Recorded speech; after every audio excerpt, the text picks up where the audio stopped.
Welcome in. I'm Prim Sarifapat. If suspended defensive coordinator Gregg Williams ever returns to the NFL, it won't be with the St. Louis Rams. Sources say the Rams are letting go of both Williams, who is still serving a suspension for his role in the Saints bounty scandal, and his son, Blake Williams, who served as the Rams linebackers coach this season. And joining us right now is NFC West blogger for ESPN.com, Mike Sando. So, Mike, why are the Rams deciding to cut ties with the both of them? Yeah, well, Gregg Williams really was an asset when they hired him, and of course he became a big liability when the bounty scandal came down, and they weren't going to make a move at the time and limit their options. But I think Jeff Fisher really foreshadowed this on Monday. He was asked about the coordinator position, which they never really named anybody to that title, and he said he hoped to have someone in place in the next 2 weeks. Well, unless Gregg Williams was suddenly unsuspended in the next 2 weeks, that told you what you needed to know. They were going in another direction, and obviously Blake Williams was there only because his dad was there, and so he's out, and I think we can see this sort of coming together. They'll go in another direction.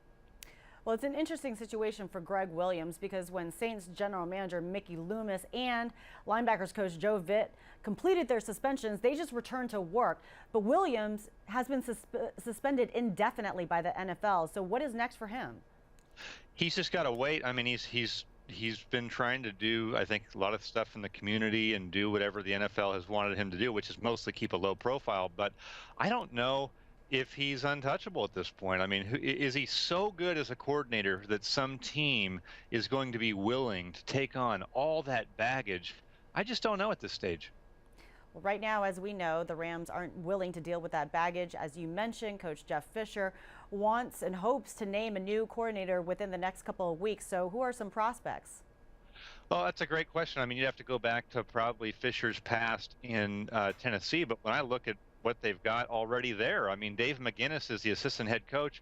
He's been a head coach in the NFL. You have Chuck Cecil, who's been there in the secondary. Obviously, there's an opening at linebackers coach. So I've wondered if they would do this from within, just because they have such big names on the staff and guys who Jeff Fisher can certainly trust. And they did a little bit of this by committee as it was. So I don't know who they would get from the outside, but they've got two guys in-house who've done it before.